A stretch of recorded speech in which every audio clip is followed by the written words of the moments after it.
शुक्रवार की शाम डिबूडी चेक पोस्ट पर दर्जनों ट्रक चालकों ने जमकर हंगामा किया। हंगामा उनसे जबरदस्ती रंगदारी वसूली की थी।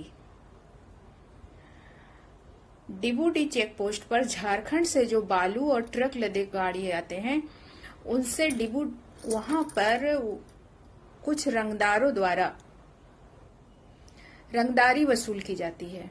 इसकी कीमत भी तय है, जिसका विरोध शुक्रवार की शाम को उन ट्रक चालकों ने किया। ट्रक चालकों का कहना था कि हमारा ट्रक वैध है, इसमें वैध तरीके से बालू लदा हुआ है, बावजूद इसके हम लोग रंगदारी क्यों दें। सवाल उठा। इस सवाल की गूंज पुलिस प्रशासन के पास भी पहुंची। इसके बाद आनन फानन में जो एक्शन लिया गया, ट्रक चालकों को बाद में छोड़ दिया गया, उनको अंदर आने दिया गया बंगाल में। लेकिन सवाल यह उठता है कि कोयला और बालू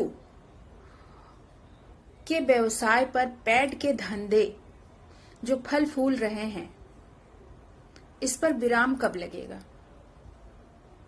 अगर बंगाल की मुख्यमंत्री की बात करें तो ममता बनर्जी ने साफ तौर पर यह कहा है कि बंगाल में अवैध कारोबार फलने फूलने नहीं दिया जाएगा।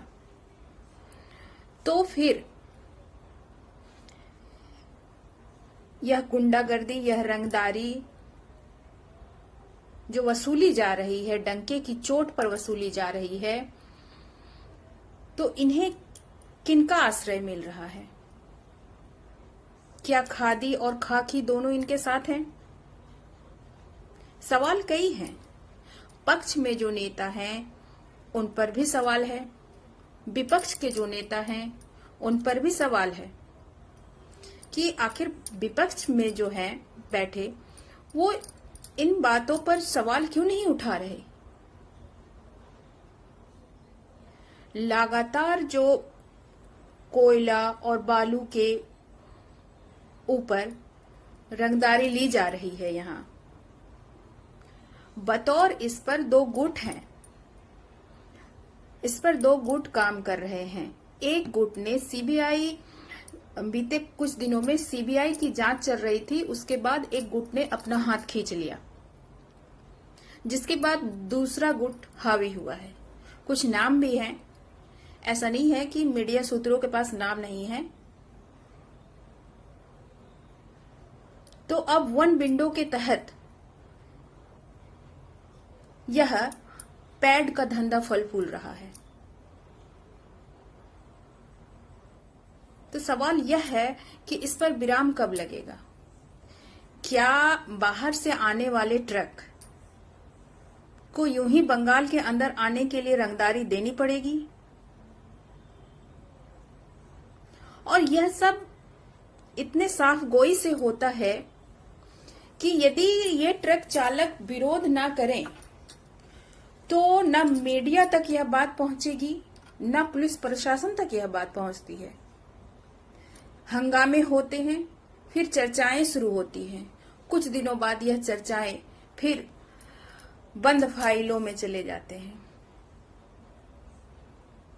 क्या ममता दीदी तक यह आवाज नहीं पहुंच रही? आखिर किनके अंदर ये रंगदार फल फूल रहे हैं, इस पर एक बड़ा सवाल है। पैड, जिसे डिस्को पेपर भी कहते हैं, इसके तहत यह माफिया फल फूल रहे हैं और बेखौफ होकर के बंगाल के विभिन्न जिलों में इनका राज चल रहा है। बहरहाल, इस रिपोर्ट के साथ मैं पारुल झा सच की उम्मीद के साथ कि इस पर एक कड़ा एक्शन लिया जाएगा।